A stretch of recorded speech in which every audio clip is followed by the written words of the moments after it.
वो एक उर्दू का शेर है, कहते हैं इरादे जिनके हो पुख्ता, नज़र जिनकी खुदा पर हो, तला तुम खेज मौजू में वो घबराया नहीं करते। इसका मतलब ये है कि जिनके इरादे पक्के होते हैं और जिनकी नज़र सिर्फ़ और सिर्फ खुदा पर, भगवान पर, वाहिगुरु पर या जिसे भी वो आप मानते हैं उस पर होती है, और उसके बाद उनकी मेहनत जब उनके साथ होती है, तला तुम खेज मौजू में वो घबराया नहीं करते।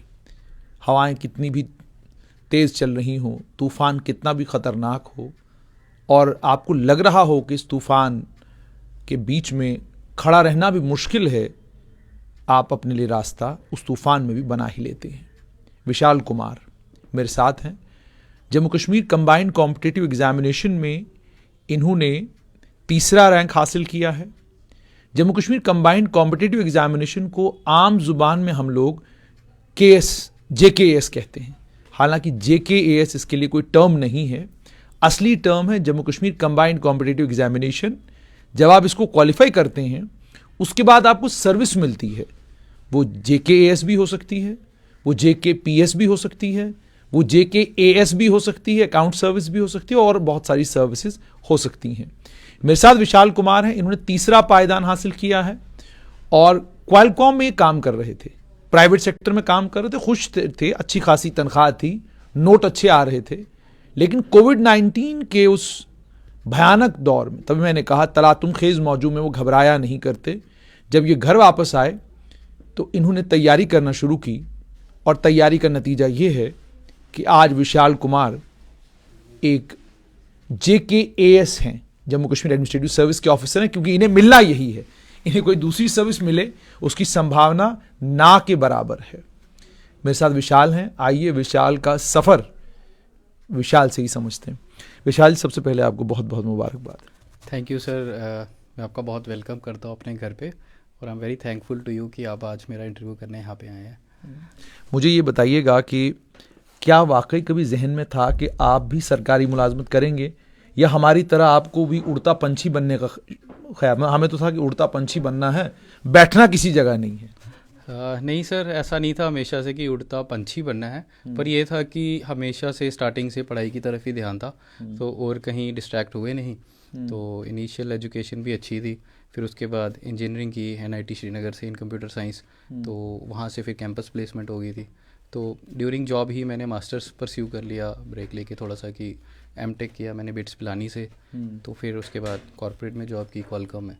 तो फिर देन आई डिसाइडेड, और ये थोड़ा सा था हमेशा से कि सिविल सर्विसेज मुझे करना है, बट उस टाइम मुझे लगता था कि ठीक है, जो मैंने कंप्यूटर साइंस किया है क्यों ना मैं इसी को थोड़ा सा परस्यू करूं। But later on I decided कि मुझे ये कर लेना चाहिए। तो मेरे पेरेंट्स ने, मेरी फैमिली ने काफ़ी मुझे सपोर्ट दिया, और मेरे इस डिसीजन में मतलब इन्होंने मुझे काफ़ी सपोर्ट दिया कि आप कर सकते हो। तो देन आई डिसाइडेड, और मैंने उसे अपना गोल बनाया, और फाइनली मुझे लगता है कि मैंने उसे आज अकम्प्लिश कर लिया है। जैसे आपने कहा गोल अकम्प्लिश करने की बात की, आपसे ये समझना चाहूँगा कि क्या 10th में 12th में जहन में था कि सिविल सर्विसेज करना है, या ये ग्रेजुएशन के बाद आया कि सिविल सर्विसेज करनी है? सर फ्रैंकली स्पीकिंग मैं यही बोलूँगा कि 10th-12th तक तो हमें पता भी नहीं था इतना ज़्यादा।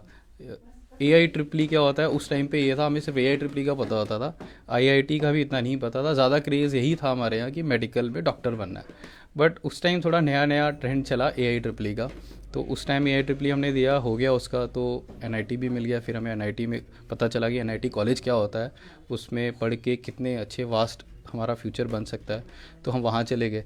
तो ड्यूरिंग दैट कोर्स इंजीनियरिंग से हमारी जो सोच है वो काफ़ी डाइवर्स हुई, और NIT का ये रहता है कि वहाँ पे हर स्टेट से कुछ कैंडिडेट्स आते हैं, तो डाइवर्सिटी देखी, उनसे मिलने का मौका मिला, तो धीरे धीरे सोच बढ़ती चली गई। पर ये था कि हमने अपना बेस्ट देना है और अपनी सोसाइटी के लिए भी कुछ ना कुछ करना ही है। 10th और 12th में क्या परसेंटेज रही आपकी? सर 10th में मेरे 85% मार्क्स थे, और 12th में 80% मार्क्स हैं, बट आई डोंट थिंक कि उसका इस एग्जामिनेशन से कोई भी वैसा है। उसके बाद जब आपने NIT श्रीनगर, NIT श्रीनगर में चले गए, तो वहाँ पर जब आपने अपनी ग्रेजुएशन की, तो उस ग्रेजुएशन जब वो मुकम्मल हुई तो वहाँ क्या परसेंटेज थी और वहाँ क्या कुछ सीखने को मिला?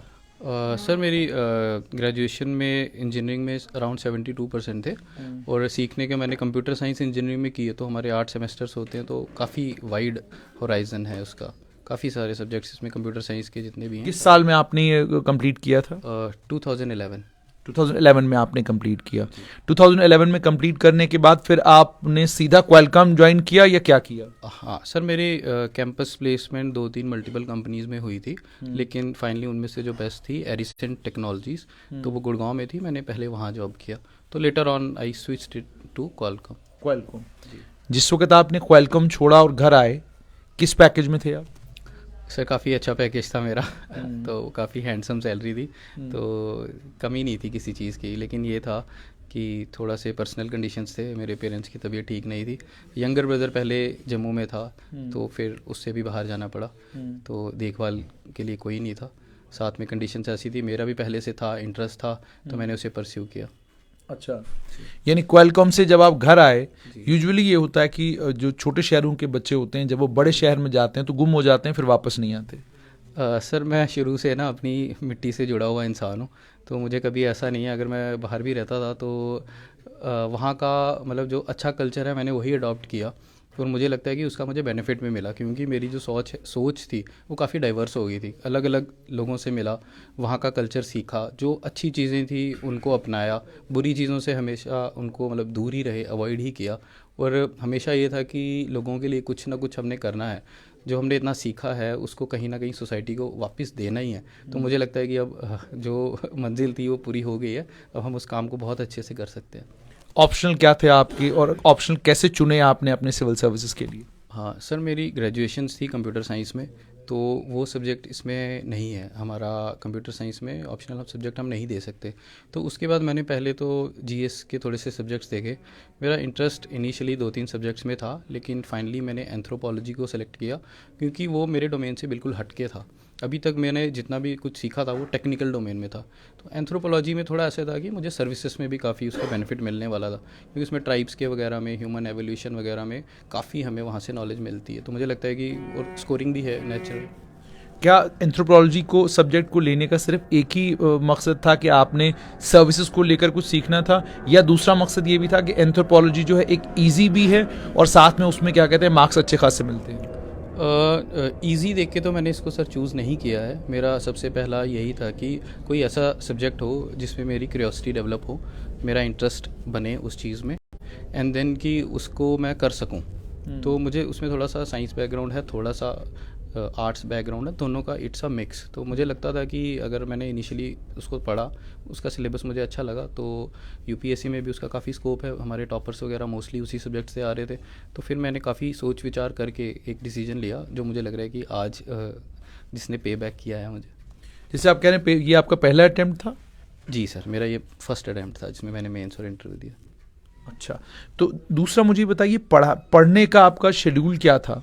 अक्सर जो लायक बच्चे होते हैं, हम क्लास में भी कहते थे, जो काबिल बच्चे होते हैं वो रात को पढ़ते हैं जी, जो काबिल बच्चे हैं जी वो 16 घंटे पढ़ते हैं, तो आप भी उन्हीं काबिल बच्चों की श्रेणी में आते हैं जो 16 घंटे पढ़ते हैं? सर मैं ऐसा है कि मैं टाइम नहीं करता डिसाइड, क्योंकि जो मेरा वर्क कल्चर था, जहाँ मैं जॉब कर रहा था, तो यूरोप बेस्ड जो क्लाइंट्स हैं उनके यहाँ ये रहता था कि काफ़ी रिसर्च के बाद उन्होंने निकाला है कि आप 6 घंटे ही दिन में इफेक्टिवली काम कर सकते हैं। तो मेरा ये था कि अगर मुझे पढ़ना है तो सबसे पहले तो मैं जो चीज़ कर रहा हूँ मेरा उसमें इंटरेस्ट डेवलप होना चाहिए, तो धीरे धीरे मैंने पढ़ाई से प्यार किया, और फिर मैंने देखा कि मेरे टारगेट्स जो हैं तो उनको मैंने सेट किया, तो धीरे धीरे इनिशियली जैसे फर्स्ट 15 डेज़ फर्स्ट मंथ मुझे उन टारगेट्स को कंप्लीशन में जो भी टाइम लग रहा था, धीरे धीरे मैंने उसको इम्प्रूव किया, तो पर्सनली मैंने उसको इम्प्रूव किया।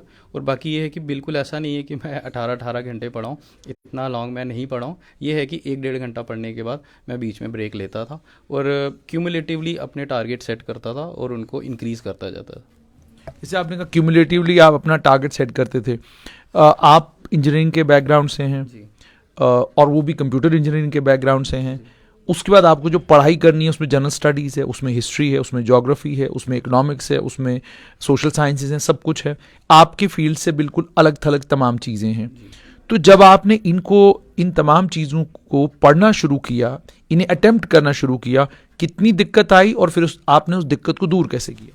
हाँ सर, देखिए मैं ये कहना चाहूँगा कि ये मैंने इसको ना एक अपॉर्चुनिटी के लिए की तरीके से ही लिया, कि जो चीज़ें मैंने नहीं पढ़ी हैं पहले, अब मुझे वो पढ़ने का मौका मिल रहा है। तो मुझे अगर मौका मिल रहा था नई चीज़ें सीखने के लिए, तो मैंने उसे और ज़्यादा जोश से वो चीज़ें ली। दूसरा, मैं शुक्रगुजार हूँ अपने टीचर्स का, जैसे प्रवीण सर हो गए, जिगर सर हो गए, संजीव सर हो गए, जिन्होंने मुझे डे वन से बहुत आप अच्छे से सीधा गाइड किया। इशारा कर रहे हैं ये Teachers, अपने टीचर्स की गुरुओं की तरफ, तरफ। अपने गुरुओं की तरफ। जी हाँ, मैं श्रेय दूंगा कि मेरा पढ़ाई में, क्योंकि मैंने ये सब्जेक्ट्स पहले पढ़े नहीं थे, 8 सब्जेक्ट, तो अगर मैं शायद खुद से पढ़ता तो मुझे टाइम लगता। और बाकी आज की डेट में कोई भी एग्ज़ाम अगर हमें क्वालिफाई करना है तो उसके लिए हमें 2 चीज़ें मैंडेटरी हैं, एक तो content and second your approach. तो कंटेंट तो बहुत सारा अवेलेबल है हमारे पास, लेकिन अप्रोच एक बनाना, वो अगर हमें कोई गाइड कर दे तो बहुत अच्छा हो जाता है। उससे हमारा टाइम रिड्यूस हो जाता है और हमें ये पता चलता है कि हमें क्या छोड़ना है। इस पढ़ाई में ज़्यादा इंपॉर्टेंट ये नहीं है कि हमें क्या पढ़ना है, मोर इम्पॉर्टेंट ये है कि हमें क्या चीज़ छोड़नी है। तो वो मुझे हेल्प साथ साथ मिलती रही, तो मुझे लग रहा है कि काफ़ी अच्छा उस चीज़ ने पे बैक किया। आपने कोचिंग कहाँ कहाँ पर की?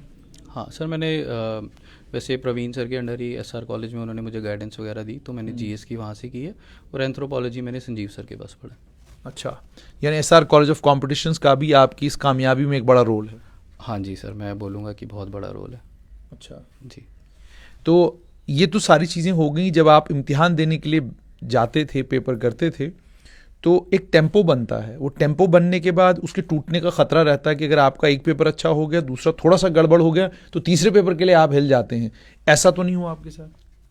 सर टेम्पो, ये जो बनने का सिलसिला है, मेरे माइंड में पहले से ये था कि ये जो एग्ज़ाम है ये कोई एक दिन की गेम नहीं है, इसमें टाइम लगता है। टेस्ट मैच है। इसके 3 फेजेस हैं, ये मैराथन है, ये टेस्ट मैच है। तो इसमें हमने अपने आप को अगर सस्टेन करना है तो हमें अपना डिसिप्लिन मेंटेन करना पड़ेगा। तो ऐसा नहीं था कि कभी सेटबैक्स नहीं होते थे, लेकिन उन सेटबैक्स को देखकर उनसे सीख के आगे बढ़ो अगर, तो आप कुछ भी मंजिल है अपनी, आप उसे हासिल कर सकते हैं। यानी साफ तौर पर आपका ये है कि जहन में आपने पहले आपको अपना जहन तैयार करना, दिमाग तैयार करना। जब आपका दिमाग तैयार हो गया तो बाकी चीज़ें फिर आसान हो जाती हैं। उसके बाद सबसे मुश्किल मरहला आता है जब आपका मेंस का रिजल्ट निकल आता है। उसके बाद आपका इंटरव्यू सबसे टफ, सबसे टफेस्ट है, क्योंकि वहाँ पर आपके पास कोई मौका ज़्यादा सोचने का नहीं होता। सामने पैनल बैठा हुआ, आप हैं, बस वो है, पैनल है। तो क्या चीज़ ऐसी है जो आप जितने भी देखने वाले हैं उनको कहेंगे कि इंटरव्यू में इस बात का ख्याल रखिएगा अगर आपको नंबर अच्छे लेने हैं? मेरा तो ये है कि जब आप डैफ फिल कर रहे हैं इंटरव्यू के लिए, वहाँ से आपकी शुरुआत हो जाती है।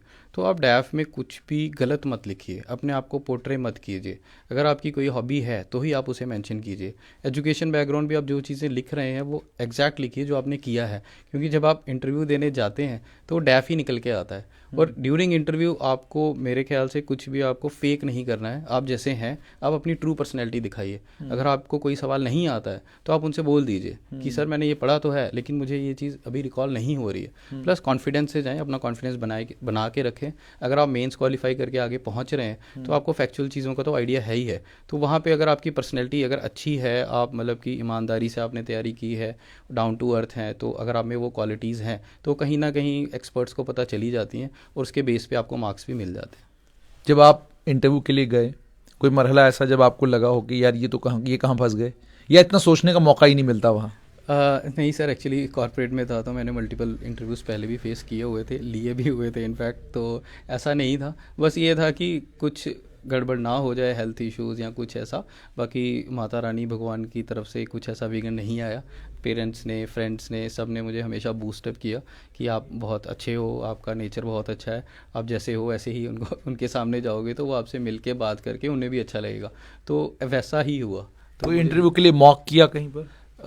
मॉक सर मैंने थोड़े बहुत 1-2 जगह दिए थे, बट ऐसा है कि मुझे नहीं लगता कि इतना ज़्यादा मेरे पर्सनल केस में मुझे उनका बेनिफिट कोई इतना खास हुआ। लेकिन हाँ, दिए थे मैंने 1-2 जगह आपने मॉक दिए थे। ये कामयाबी तो आपको मिल गई, लेकिन कामयाबी के पीछे किसी न किसी का हाथ अक्सर रहता है। जी। तो अक्सर कहा जाता है कि एक कामयाब पुरुष के पीछे एक महिला का हाथ रहता है। तो आपके पीछे किसका हाथ है? सर ये बिल्कुल अच्छी कहावत है, सही कहावत है। तो मेरे पीछे तो बहुत सारी महिलाएं हैं। जैसे तो मिसाल के तौर पे पहले मेरी मदर ही है। तो मेरी मदर की एक्चुअली हेल्थ ठीक नहीं थी, जिस वजह से मुझे आना पड़ा था। तो उन्हें सीवियर डिस्क प्रॉब्लम है, वो एक टाइम पे उनको बेड रेस्ट है, वो उठ भी नहीं सकते थे। लेकिन जब इन्होंने देखा कि मैं मेहनत कर रहा हूँ, तो मेरे लिए ये बेचारे सुबह 5 बजे उठ के काम करते थे, खाना बनाते थे मेरे लिए, सब कुछ। मेरे फादर साहब हैं, मेरे फ्रेंड्स हैं, तो हमेशा सब ने मुझे प्रोत्साहन ही दिया है। तो जिसकी बदौलत मुझे लगता है कि आज जितना मैं खुश हूँ, मुझसे ज़्यादा सारे खुश हैं। मेरे फ्रेंड्स, मेरे दोस्त, रिश्तेदार जो भी हैं, बहुत सब लोग बहुत खुश हैं। अच्छा, ये क्या चलन है हमारे समाज में कि आप प्राइवेट सेक्टर में बहुत कामयाब हैं, क्वालकॉम में आपकी 2 लाख रुपया महीने की तनख्वाह है, तब भी घर वालों को लोग आके पूछते हैं कि भाई लड़का कर क्या रहा है कहाँ पर, अच्छा क्या नौकरी कर रहा है, अच्छा उधर क्या है जी, वो यहाँ कहीं लगा दो, तहसीलदार लग जाएगा। कहीं बार तो ये कहते हैं पटवारी लग जाए वो ठीक है। सर ये तो है हमारी सोसाइटी में, क्योंकि ऐसा है कि अभी भी J&K थोड़ा सा इतना ओपन अप नहीं हुआ है। मुझे लगता है कि थोड़े दिनों में, जैसे अभी गवर्नमेंट की पॉलिसीज़ चल रही हैं, जैसे जैसे यहाँ पे प्राइवेटाइजेशन हो जाएगा, तो उन्हें शायद ये भी पता चलेगी वहाँ पे जॉब करने के कितने बेनिफिट्स हैं। तो धीरे धीरे सोच है, धीरे धीरे डेवलप होगी। जैसे आपने कहा धीरे धीरे सोच है, पिछले दिनों एक सर्वे आया, उस सर्वे में ये बताया गया कि थोड़ा सा मैंने कहा हल्की सी ज़ुबान इस्तेमाल करूंगा इसमें। हल्का जब आप किसी को कहते हैं तो वर्ड हल्का होता है, तो हल्का सा लफ्ज़ है, उसको कहते हैं शड़ा, कि शड़ों की यहाँ पे कमी नहीं है। मतलब जो कुंवारे यहाँ बहुत ज़्यादा हैं, रिश्ते मिल नहीं रहे हैं। तो जब पूछते हैं भाई रिश्ता क्यों नहीं मिल रहा, कुंवारे क्यों इतना ज़्यादा, तो कहते हैं सरकारी नौकरी मिलती है तो रिश्ता होता है, सरकारी नौकरी ना हो तो यहाँ रिश्ते ही नहीं होते। दूसरी बात ये भी यहाँ पर है कि अगर कोई किसी भी, और हालत यहाँ तक पहुँच चुकी है हमारे समाज की, बड़ा अफसोस की बात है, होना नहीं चाहिए समाज में ऐसा, लेकिन माँ बाप भी सिक्योरिटी ढूंढते हैं। डेली वेजर लग जाए ना लड़का कहीं पे, तो इस चक्कर में कि ये तो पक्का हो जाएगा 20 साल बाद, लड़की भी आ देते हैं लोग। लेकिन अगर वो प्राइवेट सेक्टर में 2 लाख रुपया महीना तनख्वाह ले रहा हो ना, वो तब भी डरते हैं, कहते जी कल निकाल देंगे तो हमारी बेटी करेगी क्या। तो ये कुछ आपने भी थोड़ा फेस किया, ये ऐसा कुछ आपको फेस करने की ज़रूरत नहीं पड़ी? सर नहीं, या बिल्कुल सही बोल रहे हैं। देखिए हर इंसान है तो वो अपना पर्सनल बेनिफिट तो देखता ही है, प्लस पेरेंट्स हैं, उन्हें अपने बच्चे से प्यारा ज़िंदगी में कुछ नहीं है। तो हम सब चाहते हैं कि हमारे बच्चे जो हैं इनका फ्यूचर अच्छा हो, और पर्सनली उन्होंने अपने लाइफ टाइम में जो चीज़ें देखी हैं कि ये बेस्ट हैं, तो उन्हें ये लगता है कि टाइम के साथ हमारे बच्चों के लिए भी ये बेस्ट है। बट ऐसा नहीं है। आने वाले टाइम में आप देखेंगे कि प्राइवेट जॉब्स का जो कल्चर है ये बहुत अच्छा है, प्राइवेट जॉब्स के भी बहुत अच्छे अच्छे बेनिफिट्स हैं। बात मेन होती है कि बच्चे की पर्सनल चॉइस क्या है। अगर उसका इंटरेस्ट प्राइवेट में है, वो परस्यू कर सकता है, उसका पैशन है उसमें, तो आप उसे करने ही दीजिए। बाकी जो आने वाला फ्यूचर है उसमें गवर्नमेंट जॉब्स तो नहीं है। गवर्नमेंट जॉब्स तो सिर्फ रेगुलेशन के तौर पे ही रहेंगी। एक्चुअल में जो होगा वो तो सब कुछ प्राइवेटाइज ही होने वाला है। तो आप लेकिन कभी माँ बाप का ये होता था कि वो आपको फ़ोन करके कहते होंगे भाई बड़ा अच्छा है, आप बहुत अच्छा कर रहे हो, वापस आओ यहाँ पटवारी लग जाओ? नहीं, मेरे पेरेंट्स के साथ ऐसा नहीं था। उन्होंने हमेशा मुझे और मेरे भाई को इन्होंने बिल्कुल फ्रीडम दिया है। इन्होंने आज तक कभी ऐसा नहीं बोला कि आपकी जो चॉइस है, आप जो करना चाहते हो वो करो। मैं इसलिए कह रहा हूँ क्योंकि हम जब जर्नलिज्म में नए नए आए तो हमारे माँ बाप को अक्सर एक सवाल पूछा जाता था, आपका लड़का क्या करता है? तो उनने बोलना जी जर्नलिस्ट है। अच्छा जी, बड़ा अच्छा जर्नलिस्ट है। नहीं वो तो ठीक है, लेकिन खाने पीने के लिए, रोजी रोटी के लिए क्या करता है? कोई तनख्वाह तुमको कहाँ से? और आज भी अगर आप देखेंगे कि हमारे प्रोफेशन में बहुत सारे लोग हमसे मिलते हैं, वो कहते हैं जनाब आप जर्नलिस्ट हैं, वो तो बहुत अच्छा है, लेकिन कमाते कैसे हैं? तो ये मतलब मैं आपको बता रहा हूँ कि एक मानसिकता, एक सोच है कि भाई जो प्राइवेट सेक्टर है, उस प्राइवेट सेक्टर में के कारण जो है वहाँ जी क्या कहते हैं पैसा नहीं होता, ये नहीं, सारा पैसा जो है वो गवर्नमेंट सेक्टर में है। तो एक आखिरी में आपसे एक सवाल पूछना चाहूँगा कि एक सरकारी मुलाजिम, कल मुझे किसी ने पूछा, मैक्सिमम जब आप रिटायरमेंट के करीब करीब पहुँचेंगे, क्या अंदाज़ा है आपको कितनी तनख्वाह होगी आपकी रिटायरमेंट पर? सर मुझे सच में इसका अंदाज़ा नहीं है। मैक्सिमम कितनी हो सकती है? 2 लाख 3 लाख? हाँ इतनी हो सकती है। प्रेसिडेंट की सबसे ज़्यादा होती है, इतनी होती है। तो 2-2.5 लाख रुपए? हाँ, मेरी एक्चुअली मैं बड़ा सीधा सा हूँ, मेरी इतनी ज़रूरत ही नहीं है। मैंने कभी इतना नहीं, मैंने कहा मैं इसलिए पूछ रहा हूँ कि मान लीजिए सरकारी मुलाजमत आगे एक और पे कमीशन लग जाए तो 4.5 लाख तक जाएगी। लेकिन अगर आप क्वालकॉम में ही रहते हैं और आगे बढ़ते जाते हैं, सबसे ऊपर वाले पायदान पर जब जाएंगे आप कितनी तनख्वाह होगी? सर वहाँ तो कोई एंड ही नहीं है ना, क्योंकि आपकी परफॉर्मेंस के बेस पे है। तो हो सकता है एंड में जाते जाते आप कंपनी के ही शेयर होल्डर बन जाए, तो फिर तो कोई एंड नहीं। लेकिन बात ये आती है एट द एंड की आपको सेटिस्फेक्शन किस चीज़ में मिलती है। Money is not everything. तो अगर आपके लिए आपके आसपास के जो लोग हैं, अगर वो खुश हो रहे हैं, आप उनके साथ टाइम स्पेंड नहीं कर पा रहे हैं, आप उनके लिए कुछ नहीं कर पा रहे हैं, सोसाइटी के लिए कुछ नहीं कर पा रहे हैं, तो कहीं ना कहीं अंदर से ना एक वो वैक्यूम रहता है। तो पर्सनली मैं अगर अपनी बात करूं तो मेरे लिए तो ये, मैं इसको बहुत ज़्यादा क्रेडिबिलिटी देता हूँ। तो मेरे लिए मनी इतनी मैटर नहीं करती है जितना कि अपनों का साथ और सोसाइटी के लिए कुछ करने की जो एक अंदर से ज़ील होनी चाहिए। तो मैं हमेशा से ऐसा ही हूँ, हमेशा सबकी हेल्प करता हूँ। तो मेरा यही माता रानी से भी है कि मुझे हमेशा ऐसे ही रखे ताकि मैं हमेशा सबकी हेल्प कर सकूँ। बहुत बहुत शुक्रिया। तो आपने विशाल कुमार को सुन लिया। विशाल जो हैं सिविल सर्विसेज में तीसरे पायदान पर हैं, क्वालकॉम से आए हैं। वहीं रहते तो शायद एक टाइम वो आता जब शायद 15 लाख रुपया 20 लाख रुपया महीना भी तनख्वाह कमाते। कोई प्राइवेट सेक्टर में कोई अंत किसी चीज़ का नहीं है। सरकारी मुलाजमत हमारे जम्मू कश्मीर की मजबूरी है। उसका कारण यह है कि यहाँ प्राइवेट सेक्टर नाम की कोई चिड़िया है नहीं, और जो थोड़ा बहुत प्राइवेट सेक्टर यहाँ पर है भी, उस प्राइवेट सेक्टर में वो तनख्वाहें नहीं हैं जो तनख्वाहें आज के दौर में, आज के वक्त में होना बहुत ज़रूरी है।